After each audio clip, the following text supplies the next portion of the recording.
여러분 안녕하세요. 선한교회 오성민 목사입니다. 오늘도 우리 주님의 은혜와 평강이 여러분 가운데 넘치시기를 바랍니다.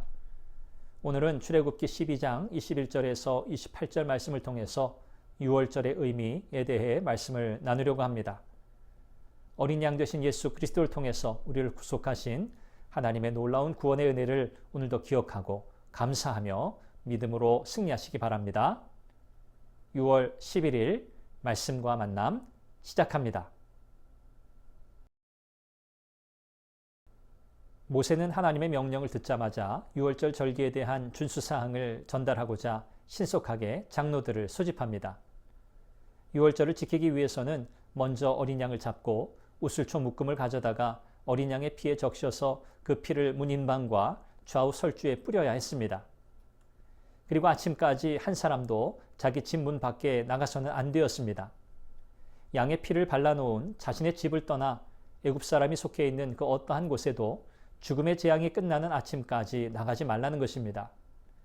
죽음으로부터 생명을 보존하는 범위가 한 가족이 어린 양의 피를 바른 집 안으로 한정된 것입니다. 하나님의 구원은 어린 양이신 오직 예수 그리스도의 보배로운 피로 말미암아 주어지는 하나님의 은혜의 선물입니다.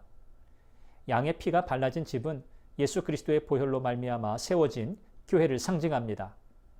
하나님은 교회를 통해 구원의 은혜를 베푸십니다. 교회는 예수 그리스도를 머리로 하는 그의 몸이기 때문입니다.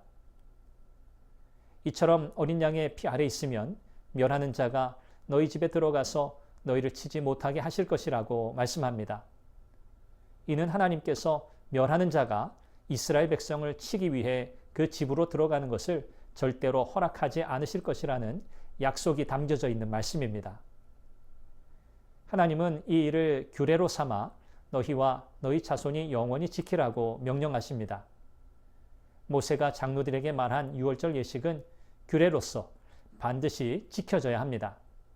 규례란 반드시 지켜야 할 엄격한 의무를 의미합니다. 6월절을 이스라엘 백성이 가나안 땅에 이를 때에 지키라고 명령하십니다. 25절에 너희에게 주시는 땅은 가나안 땅을 가리키는데 주다라는 의미는 선물로 주는 것을 의미합니다. 하나님은 젖과 꿀이 흐르는 가나안 땅을 이스라엘 백성들에게 선물로 주셨습니다. 마찬가지로 하나님은 영적 이스라엘은 우리에게도 예수 그리스도의 구속으로 인한 구원과 하나님 나라를 선물로 주셨습니다. 하나님은 이미 가나안 땅을 주시겠다고 약속하셨습니다. 그리고 약속하신 것과 똑같이 가나안 땅을 허락하셨습니다. 허락하신 대로는 약속하신 대로라는 의미입니다. 이스라엘 백성의 조상들에게 하신 약속의 성취가 바로 출애굽의 목적이었습니다. 그 목적을 이루기 위해 마지막 재앙을 내리실 것이고 이 재앙에서 이스라엘을 구원하시려고 6월절 예식을 행하라고 명령하시는 것입니다. 영원한 하나님 나라 백성의 삶을 살아가려면 어린 양으로 이 땅에 오신 예수 그리스도를 영접해야 합니다.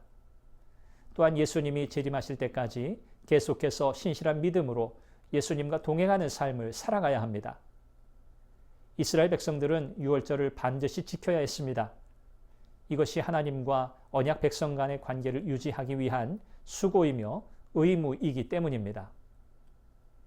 애굽으로부터의 위대한 구원과 약속의 땅에 들어갈 수 있었던 것은 모두 6월절 어린 양의 피로 가능한 일이었기 때문에 이 사실을 늘 기억하며 살아야 한다는 것입니다.